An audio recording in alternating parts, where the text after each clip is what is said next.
ಬೆಣ್ಣೆ ಮಸಾಲ ರೈಸ್ನ ಹೇಗೆ ಮಾಡೋದು ಅಂತ ತೋರಿಸ್ಕೊಡ್ತೀನಿ. ಏನೇನು ಬೇಕು ಅಂದರೆ ಈರುಳ್ಳಿ, ಟೊಮ್ಯಾಟೊ, ಮೆಣಸಿನ್ಕಾಯಿ, ಸ್ವಲ್ಪ ಕೊತ್ತಂಬರಿ ಸೊಪ್ಪು, ಪುದೀನ ಸೊಪ್ಪು, ಕರಿಬೇವು ಸೊಪ್ಪು ಮತ್ತು ಕಸೂರಿ ಮೇಥಿ. ಮತ್ತು ಒಗ್ಗರಣೆ ಮಾಡೋಕ್ಕೆ ಫಸ್ಟು ಸೋಂಪು ಕಾಳು ಬೇಕು, ಮತ್ತು ಕಡಲೆಬೀಜ, ಕಡಲೆಬೇಳೆ, ಜೀರಿಗೆ ಮತ್ತು ಮರಾಠಿ ಮೂಗು, ಮತ್ತು ಮುಖ್ಯವಾಗಿ ಬೆಣ್ಣೆ ಬೇಕು. ಫಸ್ಟು ಒಂದು ಬಾಣಲಿಗೆ ಸ್ವಲ್ಪ ಎಣ್ಣೆ ಹಾಕಿ, ಎಣ್ಣೆ ಸ್ವಲ್ಪ ಚೆನ್ನಾಗಿ ಕಾಯೋ ತನಕ ಬಿಟ್ಟು ಸಾಸಿವೆ ಹಾಕಬೇಕು. ಸಾಸಿವೆ ಎಲ್ಲ ಚೆನ್ನಾಗಿ ಸಿಡಿದ್ಮೇಲೆ ಕಡಲೆಬೀಜ ಹಾಕಬೇಕು. ಕಡಲೆಬೀಜ ಎಲ್ಲ ಚೆನ್ನಾಗಿ ರೋಸ್ಟ್ ಆದಮೇಲೆ ಕಡಲೆಬೇಳೆ ಹಾಕಬೇಕು. ಮತ್ತು ಕಡಲೆಬೇಳೆ ಮತ್ತು ಕಡಲೆಬೀಜ ಎರಡೂ ರೋಸ್ಟ್ ಆದಮೇಲೆ ಸೋಂಪು ಕಾಳು ಹಾಕಬೇಕು.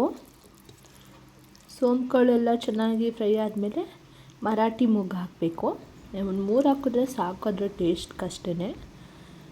ಮರಾಠಿ ಮೂಗು ಹಾಕಿದ್ಮೇಲೆ ಸ್ವಲ್ಪ ಜೀರಿಗೆ ಹಾಕಬೇಕು, ಒಂದು ಅರ್ಧ ಟೇಬಲ್ ಸ್ಪೂನಷ್ಟು ಜೀರಿಗೆ. ಮತ್ತು ಬೆಣ್ಣೆ ಆ್ಯಡ್ ಮಾಡಬೇಕು. ಬೆಣ್ಣೆ ಆ್ಯಡ್ ಮಾಡಿ ಚೆನ್ನಾಗಿ ಫ್ರೈ ಮಾಡಬೇಕು. ಬೆಣ್ಣೆ ಚೆನ್ನಾಗಿ ಕರಗಿದ್ಮೇಲೆ ಅದಕ್ಕೆ ಮೆಣಸಿನ್ಕಾಯಿನ ಆ್ಯಡ್ ಮಾಡ್ಕೋಬೇಕು. ಮತ್ತು ಈರುಳ್ಳಿ ಹಾಕ್ಕೋಬೇಕು.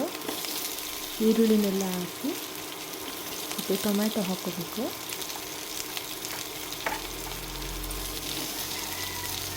ಕರಿಬೇವು ಸೊಪ್ಪು ಹಾಕ್ಕೋಬೇಕು. ಕೊತ್ತಂಬರಿ ಸೊಪ್ಪು ಹಾಕಬೇಕು. ಹಾಗೆ ಪುದೀನ ಸೊಪ್ಪನ್ನು ಹಾಕ್ಕೋಬೇಕು. ಹಾಕ್ಕೊಂಡು ಎಲ್ಲನೂ ಚೆನ್ನಾಗಿ ರೋಸ್ಟ್ ಮಾಡಬೇಕು. ಎಲ್ಲ ಚೆನ್ನಾಗಿ ಚೆನ್ನಾಗಿ ಈರುಳ್ಳಿ ಎಲ್ಲ ಚೆನ್ನಾಗಿ ಕರಿದು ಎಲ್ಲ ಬೆಣ್ಣೆ ಹಾಕಿರ್ತೀವಲ್ಲ, ಟೇಸ್ಟ್ ಎಲ್ಲ ಚೆನ್ನಾಗುತ್ತೆ. ಅದಕ್ಕೋಸ್ಕರ ಚೆನ್ನಾಗಿ ಫ್ರೈ ಆಗಬೇಕು.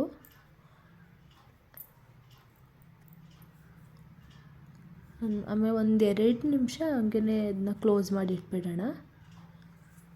ಆಮೇಲೆ ಮತ್ತೆ ಸ್ವಲ್ಪ ಸಾಲ್ಟ್ ಹಾಕ್ಕೊಂಡು ಮತ್ತೆ ಸ್ವಲ್ಪ ಫ್ರೈ ಮಾಡ್ಕೊಳ್ಳೋಣ.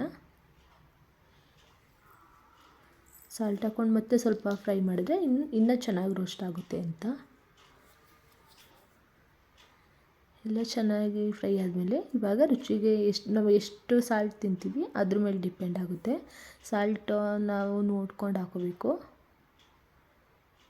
ರುಚಿಗೆ ತಕ್ಕಷ್ಟು ಉಪ್ಪು ಹಾಕ್ಕೊಂಡು ಅದನ್ನು ರೋಸ್ಟ್ ಮಾಡ್ಕೋಬೇಕು ಚೆನ್ನಾಗಿ. ಆಮೇಲೆ ಫೈನಲಿ ಕಸೂರಿ ಮೇಥಿನ ಹಾಕಬೇಕು. ಕಸೂರಿ ಮೇಥಿನ ಹಾಕೋದ್ರಿಂದ ತುಂಬಾ ಟೇಸ್ಟ್ ಕೊಡುತ್ತೆ. ಮತ್ತು ಇವಾಗ ಅದೆಲ್ಲ ಮಸಾಲೆ ಎಲ್ಲ ಚೆನ್ನಾಗಿ ಫ್ರೈ ಮಾಡಬೇಕು. ಎಲ್ಲ ಫ್ರೈ ಆದಮೇಲೆ ನೆಕ್ಸ್ಟು ಅನ್ನನ ಮೊದಲೇ ಮಾಡಿಟ್ಕೊಂಡು ಇವಾಗ ಅನ್ನನ ಮಿಕ್ಸ್ ಮಾಡಬೇಕು. ಸ್ಮೆಲ್ಲಂತೂ ಮಸ್ತಾಗಿರುತ್ತೆ ಮಾತ್ರ.